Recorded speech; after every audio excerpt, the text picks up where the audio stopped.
Satisfy your need for happiness through curiosity with the Ranveer Show.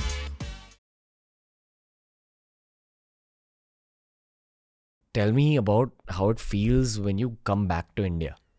I said this on the last episode. Every time I come back, I only went twice when I was a kid. By the time I was 34, I'd only been 2 times. And then I came back when I had a little bit more money. We were starting to make a little money with Flagrant.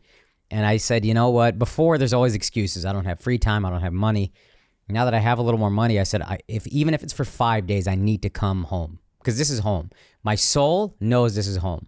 To Indians, I might be American, but when I come here, I'm like, no, I'm home. So I try to every year at least once, except for COVID year, I try to come at least one time and just set my feet in India and walk around if I can. So I want to come back in December because I didn't get to walk around and experience Mumbai this time. I'm assuming the earliest memory of your life is somewhere between the age of 4 or 5. Yeah. Did you realize that you're a brown guy back then? No, because you grew up in an Indian household and my parents only had Indian friends. So I just thought we were all the thing. And I don't think I knew I was Indian, but I didn't realize that most people thought that was different until school. First, second grade, I started to realize I would talk about India. And I remember something about, sometimes in India, like my mom had a pet cow and everybody started laughing. And I was like, what's so funny? And I remember this Indian girl being like, we don't have cows as pets. And I was like, why is that weird? What's going on? And that's the first time I remember. Now, I've never thought about that, but that's the first time I remember being like, oh, this is not, everybody doesn't have the same background as me. And does that feeling increase with age? I think you get more comfortable with it as you get older, ideally. Some people never get comfortable with it, and you see that. I think you kind of are forced in America to either embrace where you're from or reject where you're from. These are kind of the 2 options. For every culture, right? We're not just Indian. Yeah, probably every culture, but especially Indian culture. Now it's getting viewed differently, but back then growing up, it was more of a, like, this is a funny thing. We don't understand it. We kind of laugh at it. So you can either reject it, want nothing to do with India, which I did for a while. And then at some point, I realized I'm actually from a beautiful place with a beautiful culture and beautiful people. And then I started to really embrace it. I probably overcompensated. And now I think I'm in like a healthy, I'm proud of where I'm from. I can still laugh at it at times, but like overall, I'm very proud of where I'm from. I feel blessed to be Indian. Okay. I don't know if every Indian knows about what the term ABCD means. Yeah. And I don't even know if it's an offensive thing for NRIs. No, we know what we are. Okay. American born, confused Desi. Because you grow up, and you pointed out earlier that that's why the C is confused, because we grow up our whole lives in America and people there tell us you're Indian. I identify as Indian. Then we come to India and everybody in India is like, no, you're a American. You are American, man. So that's where there's a lot of identity confusion and I don't know where I fit in. And there's much bigger struggles on earth, but that is a struggle that we have of like, what are we? We don't know. Nobody thinks we're them. So I'm not just talking about Indians. I'm also putting Pakistani, Sri Lankan, Bangladesh all in the same. South Asians, yeah. Desis. Yeah. The people who reject their own home culture. Yeah. What's the cause of the rejection? You get made fun of for it. I remember not wanting to be made fun of for who I was. Now, you want to fit in as a kid. That's the number one thing most kids want. I just want to fit in. It takes a lot of confidence to be okay not fitting in. Some people go so far the other way. They're still trying to fit in with the weird people or whatever. You know what I mean?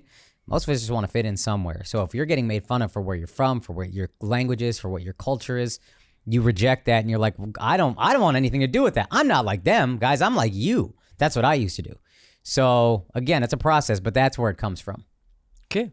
Yeah. Can you go on a little bit more about this? Like, for example, when someone says that I reject Desi culture, do they drop their name as well? They won't say I reject it. You'll see it in their actions. You'll see it in the way they pronounce their names. Like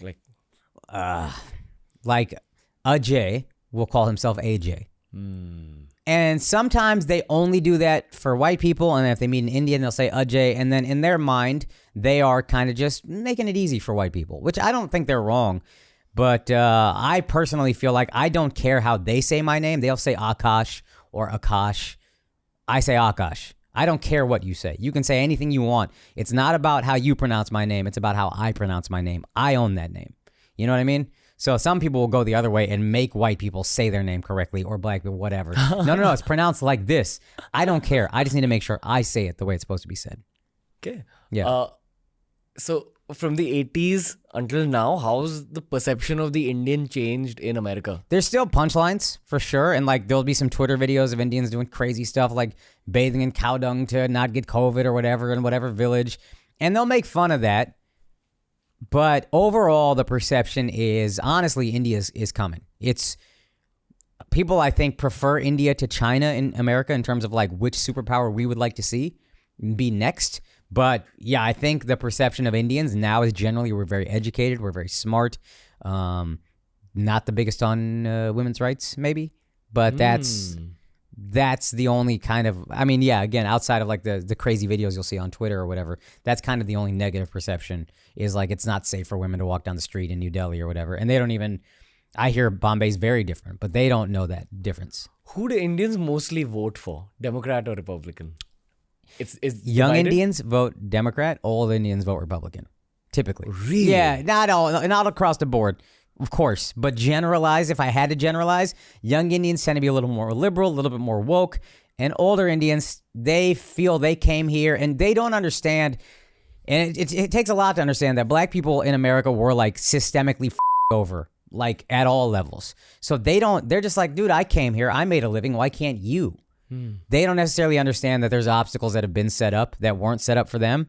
They had their own struggle and they see them as like, I'm giving my tax dollars to people who don't want to work hard and people who XYZ, and they also just we want to keep our tax money, which is valid as well. But I think older Indians tend to be right, if you had to generalize, and younger Indians tend to be left. And what's going to be interesting is probably as these guys get older, these young Indians, and they make more money, they're going to start moving toward the right, and that's kind of the natural progression of things. Why does that happen? Because, I mean, Indians follow American politics from a geopolitical standpoint because whatever's happening in America It affects everything. Exactly. Yeah. So we kind of have an overview, but when I listen to, say, a Joe Rogan episode or any of the American podcasts where politics are discussed, I feel there's a lot of fire now between the two sides. Yeah. Like there's a lot of intensity where this is happening in India as well, Yeah. but to a slightly lesser degree. Like the whole world's getting more polarized, but Yeah. am I right in saying that? I feel the whole world is getting more polarized, but America's the epicenter of it. And I think it bleeds. I don't know if it bleeds from America or if America just did it first and social media is causing all this rift. And we were just the most on social media earliest. You know what I mean? Yeah. But yeah, it's very, I mean, dude, they tried to kill Trump potentially, or it was set up, I don't know, but 2 days ago. That's insane. That's insane. It's never happened in my lifetime that someone takes a shot at a political leader. It just, in America. I'm still like, what's going on? I can't get my head around that. How do you feel about it? I'm worried about America, man. Like it's not, I'm not saying it's falling apart or whatever, but it's, I'm worried about it. You know what I mean? Like what's going on here that we're this divided, that we are shooting at political leaders, and I don't know. It's very divided and it's not getting any healthier anytime soon as far as I can tell. And that's a scary thing. Hey, if you enjoyed today's clip, make sure you check out all the other clips we've uploaded on this channel. You'll find a clip related to almost every single topic as long as you're willing to search for it.